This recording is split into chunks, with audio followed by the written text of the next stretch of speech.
on to a sold-out NITE Sports Center in Dallas, Texas. Personal satisfaction, Davey Boy as being a power running. Over the top. Oh! And as rigid, as hard as whatever's in there, as heavy as it is. Marshall on Erich, he's looking for that claw. MJF Had it scouted. And now, wait a minute here. heads up and hands up, and MJF, no. MJF taps out. Marshall on Erich wins.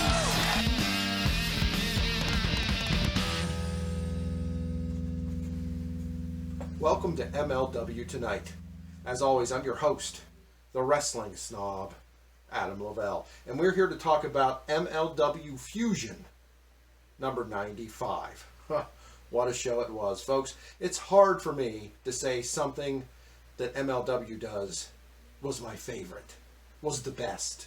But boy, if there was something in contention for that, it was MLW Fusion, number 95. Let's jump right into it. The show kicked off with the Hart Foundation, Brian Pillman and Davey Boy Smith Jr., reminding us that last week on Fusion number 94, they came to the ring, they stood toe-to-toe with Contra Unit and chased them off.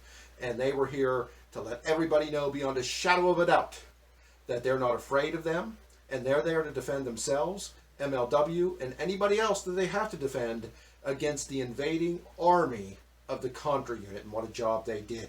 Well, tonight we're going to get a taste of that, and that's coming up next. In the very next segment that endears it to my wrestling heart was the no-holds-barred fight. No ropes, no pinfalls. The only way anybody's winning a match like this is by submission or knockout. And folks, there's no rounds. We're not talking about MMA here. Yes, there's shades of MMA in this bout. There is no doubt about that.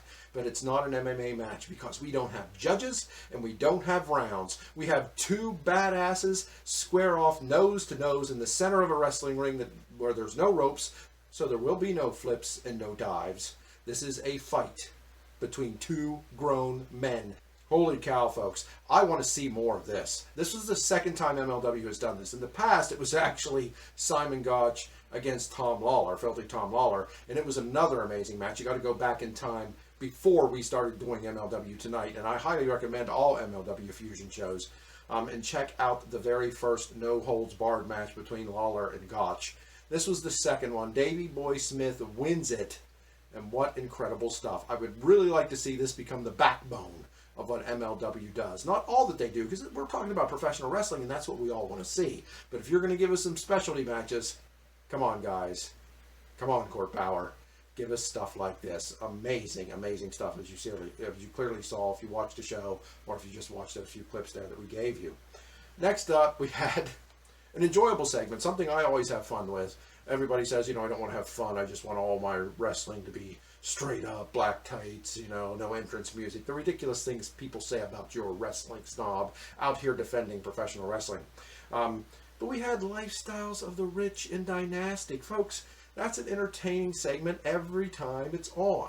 We've got Richard Holiday, we've got Alexander Hammerstone, and we've got the newest member of the Dynasty, Gino Medina. They're going over a brand new sponsorship offered to the Hammerstone, to your boy Hammer, YBH, Japanese sodas, for him to push, for him to put out into the market, for him to bring to the United States and put them over and get them to sell. So he's going to get his friends, Richard Holiday and Medina, to try these things and help him hawk them, help them sell them here in the United States. And we get a little clip of what that's about. Richard Holiday has to let Hammerstone know that he hadn't struck quite the deal that maybe he thought he did whenever he signed a contract to sell these sodas for 10,000 yen. Really not that impressive, but they're still going to help him do it. They're still going to get it over. Richard Holiday is going to call his lawyer/father to help him get these on the market.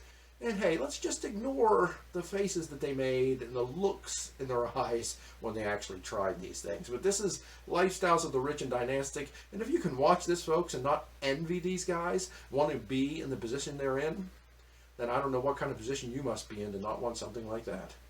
And next up we had Mance Warner, the everyday crazy guy who will fight in any type of match you put him in. But here he's stepping up. He's stepping into a bold, new, brave world when he comes in all bruised, battered, and bloodied after fighting Jimmy Havoc in that crazy no-ropes barbed wire match, challenging Alexander Hammerstone for the National Openweight Championship you could see hanging over my head. He wants that prestigious title in his grimy little hands, and that's a bold move from Mance Warner. How would he do against a beast, against the Muscle Mountain, Alexander Hammerstone? Will we find out after the break? Will we find out when MLW brings us the restart this November? Boy, is that something to look forward to. Next up, we got a nice little comedy clip. That's right, folks. Adam Leavelle, the Wrestling Snob, is saying there was a nice little comedy clip when we got to see Filthy Does Dallas.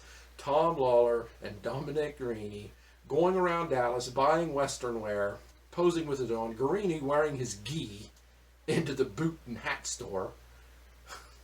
But folks, they're doing this obviously to mock the Von Erichs, Ross, Marshall, and Kevin Von Erich. They're just mocking them. They're teasing them. They're mocking their fans. They're mocking everybody who lives in the city of Dallas. You know, the Dallas theme song from the old television show plays in the background. It's Dominic Garrini and his dojo master, Tom Lawler, goes around trying on Western gear. From the hats to the belt buckles to the boots.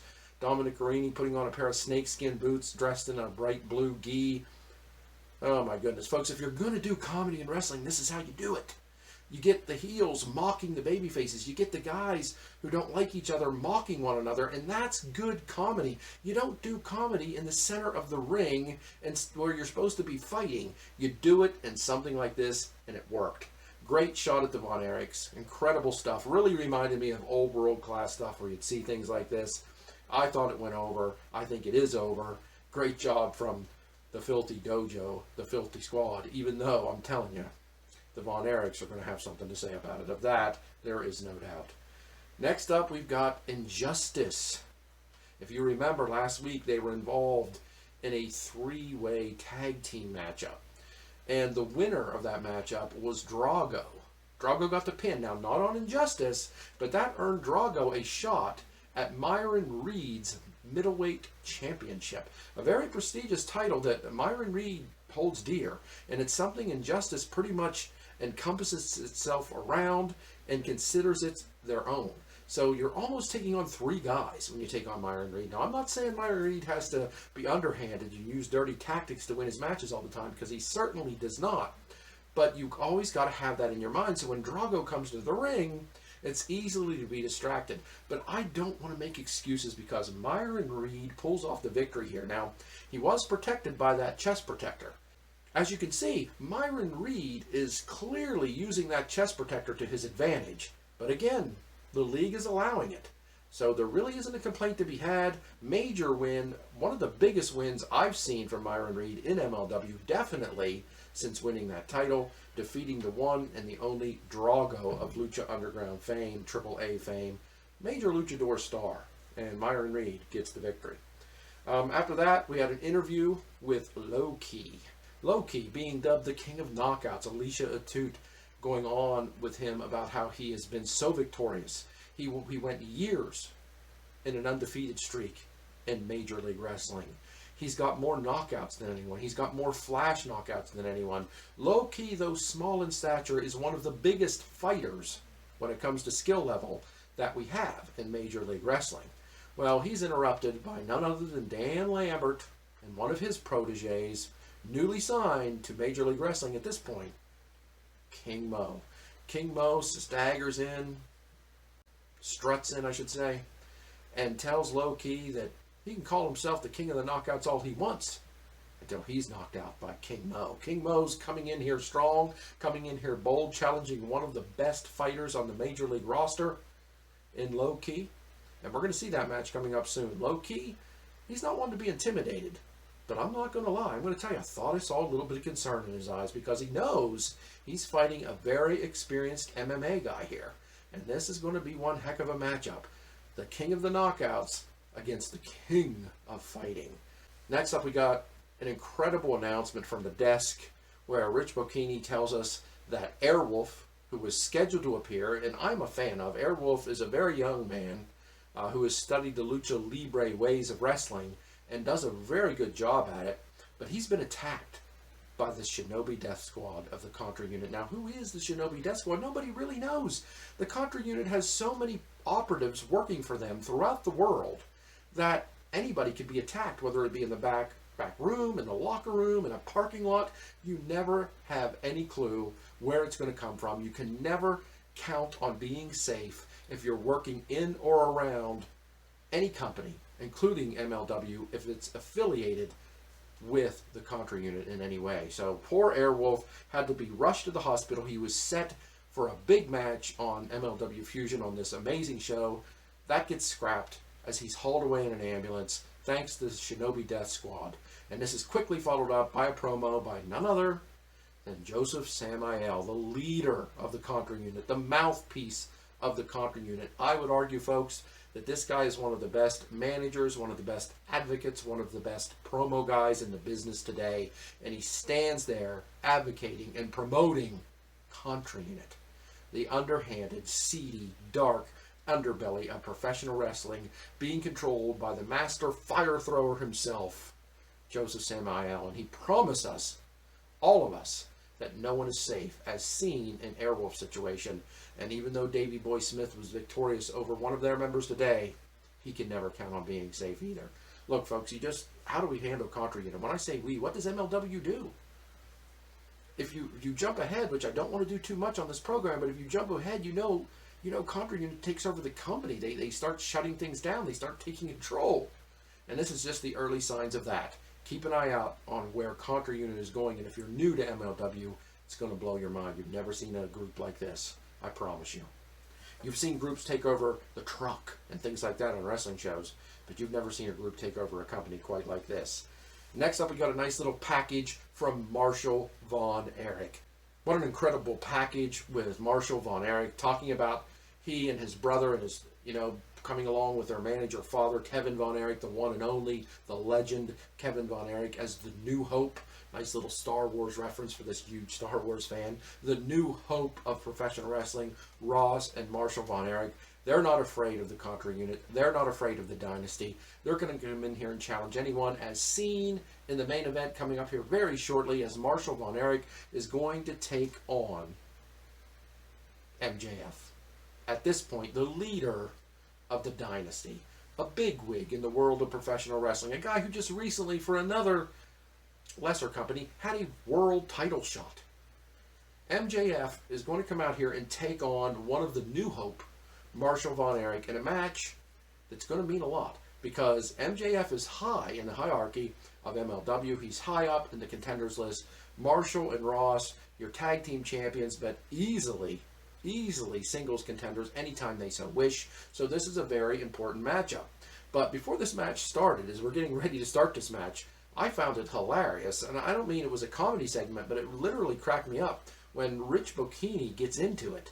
Goes back and forth with Tom Lawler, who's out here on guest commentary. Because if you don't know, Tom Lawler is not a fan of the Von Erichs. He once teamed with them and feels like they were just hogging the spotlight.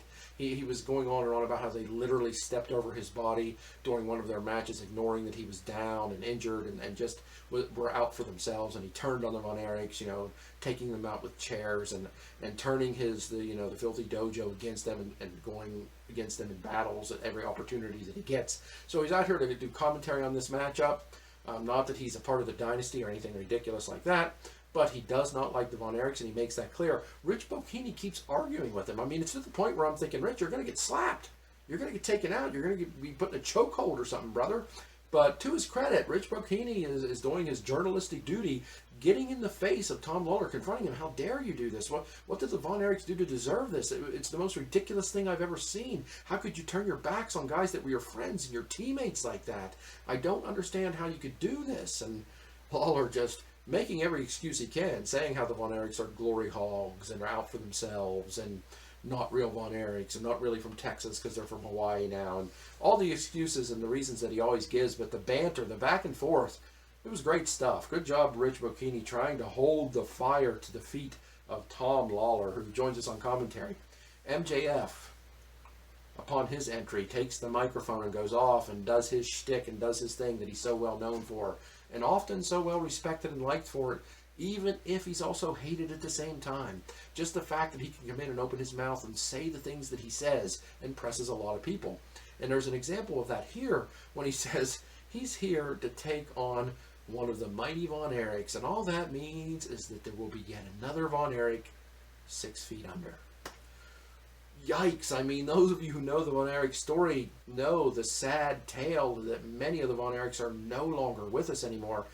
Nearly all of them died at ridiculous young ages, tragedies, suicides, just drug use, terrible things. And MJF taking a shot at that, saying when he faces another Von Erich, when he's here to take on Marshall, we're just going to have one that's 6 feet under again. Oh, bold words, crossing lines that most guys in wrestling aren't really willing to cross anymore. MJF does, but he pays for it here as Marshall comes out fired up. MJF puts on a good fight, puts up a good battle, really does, works hard, works well, but succumbs to the claw. If the Von Erichs get that dreaded claw, now anybody else, you know, that move might seem ridiculous, but the Von Erichs' entire legacy is built around that hold, that maneuver. And Ross and Marshall use it as good as anybody, adding slams with it, you know, finishers where they pick guys up in a suplex position and slam them with a claw on. They've taken it up, much like, you know, some other sons and daughters of legends have done with their maneuvers. The Von Erichs have incorporated a new and a fresh ideas into the claw. And it works well here, taking MJF out. After the match is over, now, keep in mind, Ross is not here. He is promoting MLW over in Israel with his dad, Kevin. He was unable to be at the show. Marshall is standing on his own. That's exactly what he did to end this show. Marshall Von Erich standing tall against the entire dynasty, against MJF, who he defeated, against Alexander Hammerstone, against Richard Holiday, against Gino Medina, and against Tom Lawler. Fought them all off and stood tall to end the show in the center of the ring, in the middle of Dallas, Texas. It gave me goosebumps, folks. If there's anything in wrestling that can move me, and I hope it moves you too, that is watching the incredible Von Erich dynasty working their magic in the middle of Dallas, Texas. And that's what we got here on MLW Fusion number 95, and it was a terrific show. I actually think we've ran through the show pretty quickly. I hope you've enjoyed this week's episode. This was our holiday episode. Life's kind of hectic for me this weekend. Not bad necessarily, but a lot of stuff going on. I could not get MLW Fusion number 95 to play on YouTube for the life of me all weekend long. It just kept saying this video cannot be accessed over and over, so that's why the show's coming to you late. I apologize. We will get you MLW Fusion number 96, MLW Tonight, next Sunday night, as we normally and typically do. Please keep following along with us as we prepare for the restart of Major League Wrestling this November. If you keep watching us, we'll take you along everything that happened in 2020 until we get to the restart, and we'll see what we have at that point. But for now, I'm Adam Leavelle, the Wrestling Snob for MLW Tonight, and we'll see you again next week.